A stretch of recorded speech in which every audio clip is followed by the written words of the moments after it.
Assalamualaikum warahmatullahi wabarakatuh.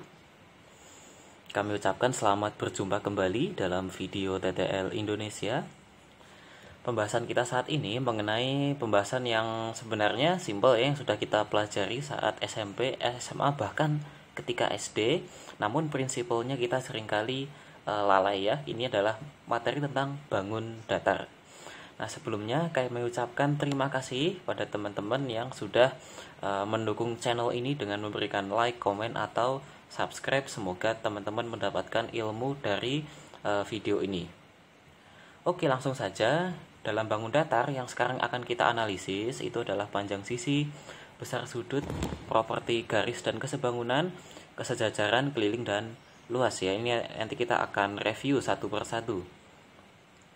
Nah, bangun datar yang sering kita kenal ini ada 8, jumlahnya bisa lebih tergantung bagaimana kita melakukan klasifikasi. Misalnya untuk segitiga ini bisa dibagi menjadi 4 jenis ya.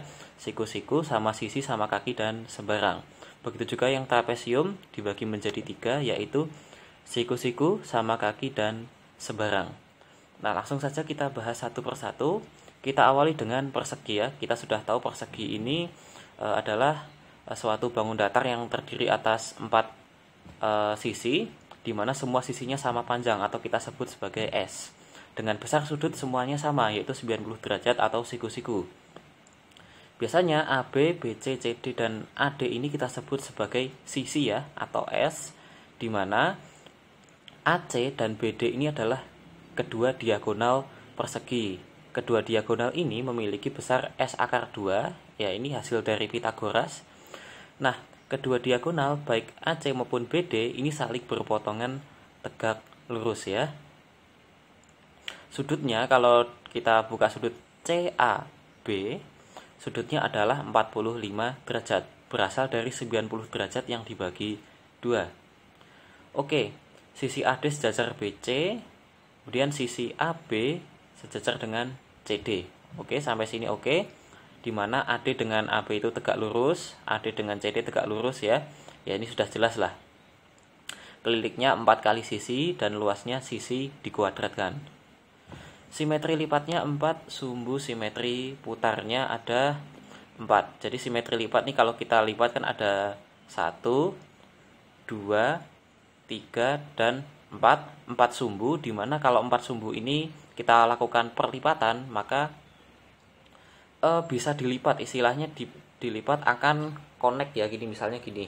Nah, oke, langsung saja. Kalau simetri putar ini kita putarkan berapa derajat sampai ketemu ke titik ABCD-nya tepat di sini, itu jumlahnya 4 kali ya. Jadi setiap putaran adalah 90 derajat. Kemudian persegi panjang ya, yang jelas salah satu bagian baik horizontal atau vertikalnya ini salah satunya pasti lebih panjang ya. Biasanya kita sebut yang panjang itu yang panjang, terus yang lebar ini yang tegak, tapi ini hanya penamaan ya. Intinya adalah besar sudutnya sama-sama 90 derajat. Ini kita sebut sebagai sisi, di mana AC dan BD ini adalah diagonalnya. Diagonal ini panjangnya tidak sama dengan diagonal pada persegi, tapi hasil akar dari panjang dikuadratkan ditambah lebar dikuadratkan. Oke? Atau akar X kuadrat plus Y kuadrat. Oke, sisi AD tegak lurus dengan sejajar dengan BC. Sedangkan AB sejajar dengan CD. Sama ya seperti persegi. Kemudian kelilingnya 2 dikali panjang ditambah lebar, luasnya panjang dikali lebar. Oke, sampai sini semoga dapat dipahami. Simetri lipatnya 2, di mana? Di sini dibelah horizontal dan dibelah vertikal ya. Ini simetri lipat. Simetri putarnya 2, dengan kita memutar 180 derajat.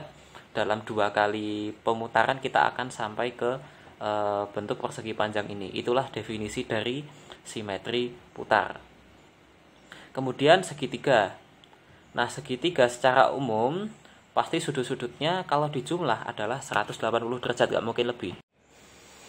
Nah, kemudian ada sebuah prinsip dalam segitiga yang harus sangat diperhatikan ya. Prinsip ini selalu memenuhi kaidah panjang sisi ketiga, sisi nomor 3 dari sebuah segitiga itu tidak pernah lebih dari panjang jumlah dua sisi yang lain ketika dijumlah. Jadi misalkan saya punya segitiga di mana gini deh. Sisi ini panjangnya 8 cm dan sisi ini panjangnya 9 cm. Sisi ketiga ini panjangnya tidak mungkin lebih dari 89 atau 17 cm. Nah, itu prinsip yang harus dipegang ya. Jadi jangan sampai salah. Kemudian prinsip berikutnya, ini tadi kan 8, ini tadi 9. Selisihnya berapa? 1 cm kan? Dan sisi ketiga ini panjangnya tidak mungkin lebih kecil dari 1 cm. Nah, ini adalah prinsip penting dalam memahami sisi-sisi segitiga. Semua segitiga akan memenuhi prinsip ini ya. Kita belajar segitiga siku-siku dulu. Dalam bahasa Inggris itu right triangle ya. Jadi segitiga siku-siku ini AB dan AC tidak harus sama. Kalau sama biasanya kita sebut sebagai segitiga siku-siku sama kaki. Kemudian siku-siku di A ya 90 derajat dan sisanya kalau kita jumlah pasti 90 derajat. AB ini bisa kita sebut sebagai alas atau sisi datar. Kemudian AC ini sisi tegak dan BC ini sisi miring ya. Dan ini BC sama dengan akar AB kuadrat ditambah AC kuadrat. Ini prinsip Pythagoras. Kemudian AB itu tegak lurus AC pasti ya karena di sini siku-siku. Kemudian kelilingnya tinggal dijumlahin, luasnya sama dengan setengah AB dikali AC, setengah alas kali tinggi. Tapi di dalam beberapa soal ini sering nge-cheat ya. Jadi kadang-kadang yang menjadi alas itu BC.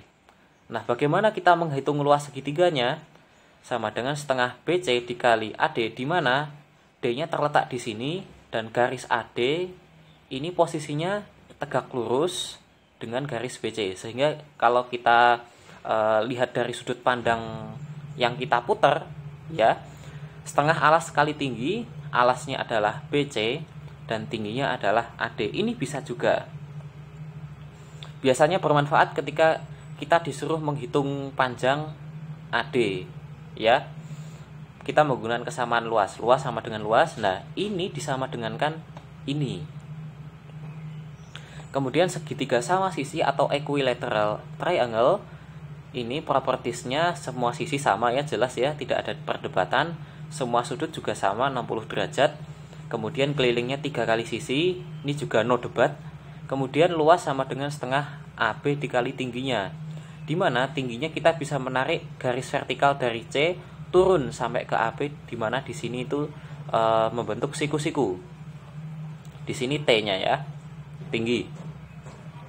Nah, ini sekedar rumus cepat, T sama dengan setengah akar 3 dari S. Jadi ini nih panjangnya sama dengan setengah akar 3 dikali berapa jumlah sisinya. Sehingga luasnya kita juga punya rumus cepat, yaitu akar 3 dibagi 4 dikali jumlah sisi yang dikuadratkan.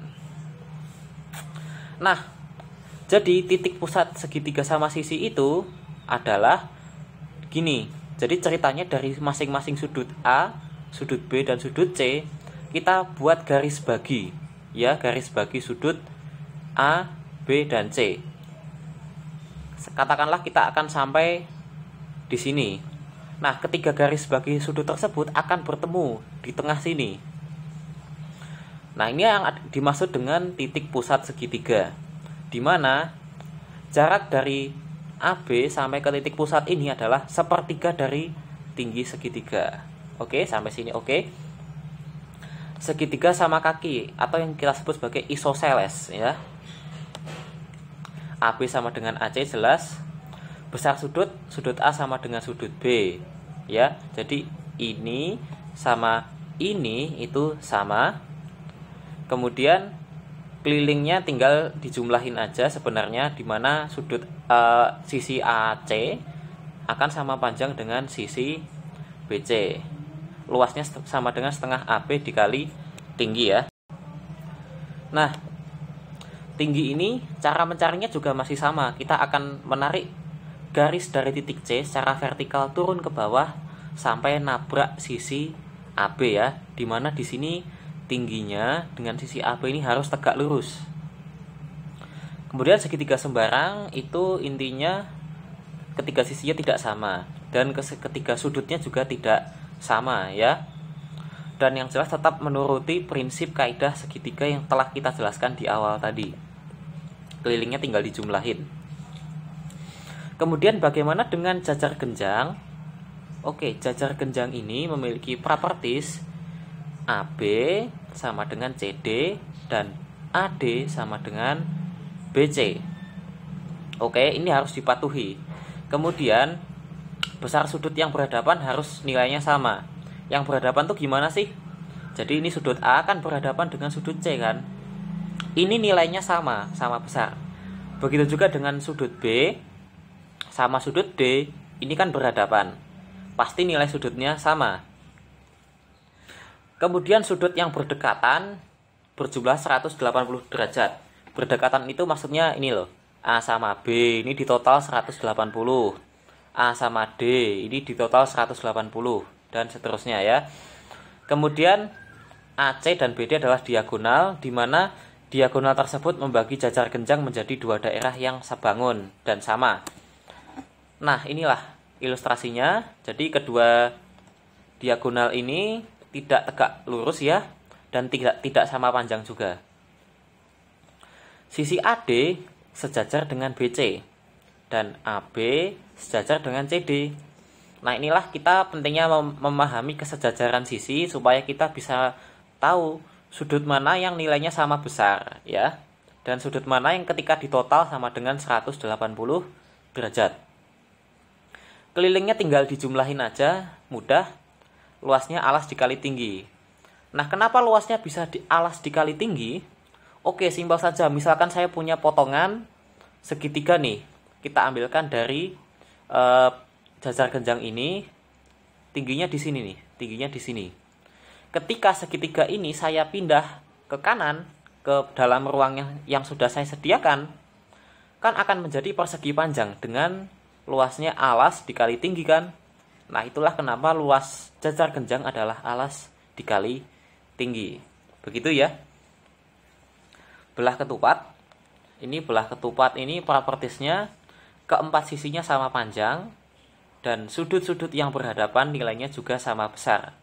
D sama B, kemudian A sama C. Ini nilainya sama besar. Sudut yang berdekatan juga sama, nilainya 180 derajat. Hampir sama seperti jajar genjang.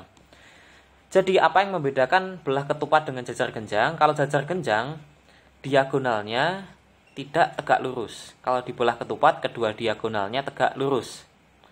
Nah, masih sama, kedua diagonal tersebut membagi belah ketupat menjadi kedua bangun yang sebangun, kongruen. Kemudian sisi AD, ini ya, ini sejajar dengan BC, kemudian sisi AB sejajar dengan CD.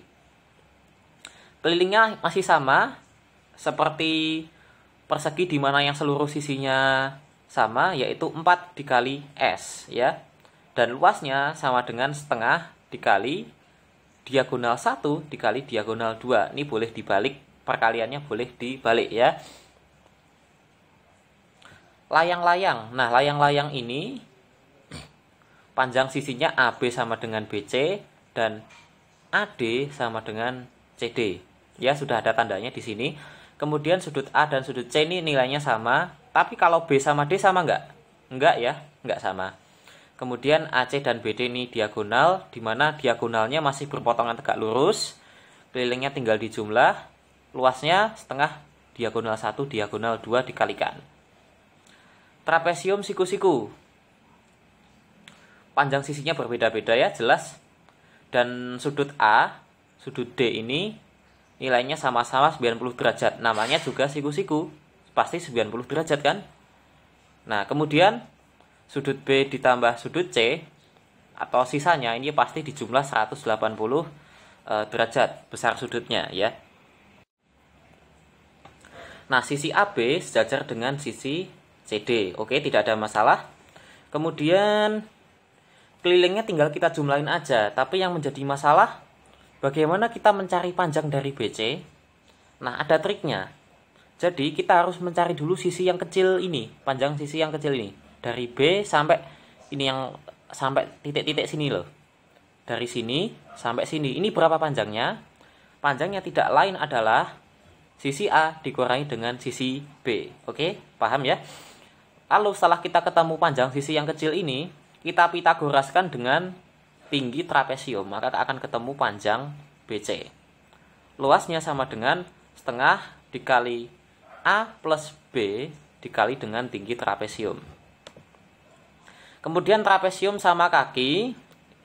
Ini prinsipnya adalah panjang sisi AD ini akan sama dengan BC atau CB, di mana besar sudut D sama dengan C dan besar sudut A sama dengan B. Kemudian sudut yang berdekatan secara vertikal jumlahnya 180 derajat. Maksudnya ini loh, D sama A dan B sama C kalau dijumlah 180 derajat. Sisi AB itu sejajar dengan CD. Kemudian AC dan BD adalah diagonal trapesium yang sama panjang. Bentar, nggak ada ini ya ilustrasinya. Jadi ini kalau kita gambarkan, AC ini kan seperti ini ya, AC, dan BD seperti ini. Nah, ini sama panjang dan tidak tegak lurus. Kemudian kelilingnya masih sama, kita tinggal jumlahin aja semua sisinya. Nah, cara mencari sisi miringnya saya yakin tidak ada masalah ya, seperti contoh sebelumnya. Dan luasnya masih sama, setengah dikali A atau alas ditambah atas yaitu B dikali dengan tinggi. Nah, lingkaran ini yang paling basic, kita akan hanya bahas itu kelilingnya 2πr sama dengan pi dikali diameter, karena diameter kan sama dengan 2 kali jari-jari ya. Dan luasnya sama dengan πr kuadrat. Simetri putarnya tak hingga dan simetri lipatnya tak hingga. Seluruh titik yang dimulai dari satu lingkaran, misalnya di sebelah sini nih, dan berakhir di suatu lingkaran, suatu titik di lingkaran juga, misalnya di sini, dan melewati titik pusat, inilah yang disebut sebagai diameter lingkaran ya, dengan nilai diameter adalah 2 kali jari-jari. Oke, sekian, terima kasih, semoga bermanfaat. Wassalamualaikum warahmatullahi wabarakatuh. See you next time.